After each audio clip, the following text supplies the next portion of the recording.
मध्य प्रदेश।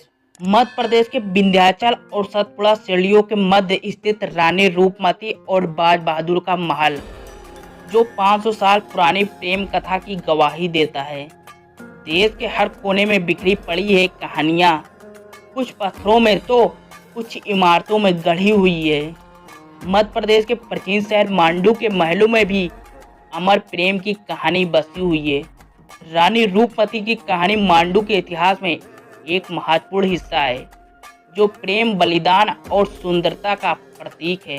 मांडू मध्य प्रदेश का एक ऐसा पर्यटक स्थल है जो रानी रूपमती और बादशाह बाज बहादुर के अमर प्रेम का साक्षी है। यहाँ के खंडहर व इमारतें हमें इतिहास के उस झरोखे के दर्शन कराते हैं, जिसमें हम मांडू के शासकों की विशाल समृद्ध विरासत व शान और शौकत से रूबरू होते हैं। रानी रूपमती का किला इनके प्यार का साक्षी है। रानी रूपमती को राजा बाज बहादुर इतना प्यार करते थे कि रानी रूपमती के बिना कुछ कहे ही वो उनके दिल की बात को समझ जाते थे। राजा बाज बहादुर और रानी रूपमती के प्यार का साक्षी मांडू में 3500 फीट की ऊंचाई पर बना रानी रूपमती का किला। कहते हैं कि रानी रूपमती नर्मदा नदी को देखे बिना भोजन ग्रहण नहीं करती थी, इसलिए राजा बाज बहादुर ने रानी रूपमती की इच्छा का ध्यान रखते हुए रानी रूपमती किले का निर्माण करवाया। रानी रूपमती के किले से नर्मदा नदी नजर आती है। कहा जाता है कि रानी रूपमती प्रतिदिन स्नान के बाद यहाँ पहुँचती हैं और नर्मदा जी के दर्शन उपरांत अन्न ग्रहण करती हैं। राजा बाज बहादुर रानी रूपमती को बेहद प्यार करते थे। शायद इसलिए रानी रूपमती के महल तक पहुँचने से पहले राजा बाज बहादुर के महल को पार करना होता था। राजा बाज बहादुर रानी रूपमती की रक्षा के लिए यह सब करते थे, इसलिए शायद आज भी रानी रूपमती के किले को राजा बाज बहादुर और रानी रूपमती की प्रेम कहानी का प्रतीक समझा जाता है। बाज बहादुर और रूपमती की प्रेम कहानी इतनी बार दोहराई गई है कि कोई भी सच जानने का दावा नहीं कर सकता। आज महल से दिखने वाले सुंदर दृश्य अंगुतकों को दूसरे आयाम में ले जाते हैं। कहते हैं इस भव्य महल को देखने के लिए पर्यटक आते हैं।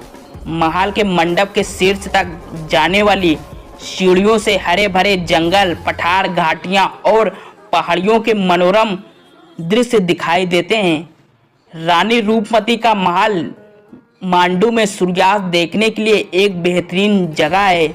जब अंगुतको मांडू के विशाल चट्टानी बाहरी इलाके में सूर्यास्त देखते हैं तो उन्हें बाज बहादुर और रूपमती की अमर प्रेम कहानियों की याद आती है, जो आज भी मांडू के खंडहरगढ़ में मौजूद है। कहते हैं कि रानी रूपमती का जीवन एक तबायक के रूप में था। कहते हैं रानी रूपमती के चर्चे दूर दूर तक होते थे। रूपमती के नृत्य के दीवानों की संख्या बढ़ती जा रही थी। उत्तर भारत में रूपमती जैसा सौंदर्य किसी दूसरी नारी का नहीं था।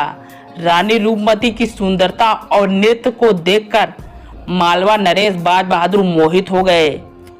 दोनों के प्रेम के किस्से फिजाओं में तैरने लगे थे। बाज बहादुर उसे अपने महल में ले आए और रानी बनाया, मगर रूपमती की खूबसूरत और उसकी शोहरत मुगल बादशाह अकबर के कानों तक पहुंच गई थी और अकबर रूपमती को किसी भी कीमत पर हासिल करना चाहता था। बाज बहादुर को संदेश भिजवाया गया कि रूपमती को अकबर के हरम में भिजवा दे।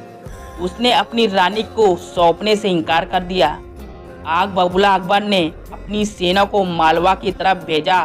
रूपमती और बाज बहादुर मिलकर लड़े, लेकिन मुगलों की सेना के आगे वह कितने दिन टिकते। मालवा पर मुगलों का कब्जा हो गया और बाज बहादुर को बंदी बना लिया गया। रानी रूपमती ने पकड़े जाने से कहीं बेहतर मर जाना समझा, इसलिए उन्होंने हीरो को चाटकर अपनी जान दे दी। रानी रूपमती और बाज बहादुर की कहानी अंगुतकों को प्रेरित और मंत्र मुग्ध करती रहती है, जो उन्हें प्रेम की अस्थायी शक्ति और इसकी यादों की मर्मरिक सुंदरता की याद दिलाती है। मांडू के रोमांस और इतिहास का अनुभव करने के इच्छुक यात्रियों के लिए इन महलों की यात्रा अवश्य करनी चाहिए। उनका प्यार इन्हीं दीवारों और किलों में अमर हो गया, जिन्होंने कभी उन्हें आश्रय दिया था। मांडू में आज भी ऐतिहासिक स्थल जहाज महल, हिडोला महल और रूपमती मंडप के खूबसूरती बगीचा शामिल है। आपको हमारी वीडियो पसंद आई हो तो लाइक, शेयर, कमेंट और हमारे चैनल को सब्सक्राइब जरूर कर दें। अगली वीडियो मिलते हैं।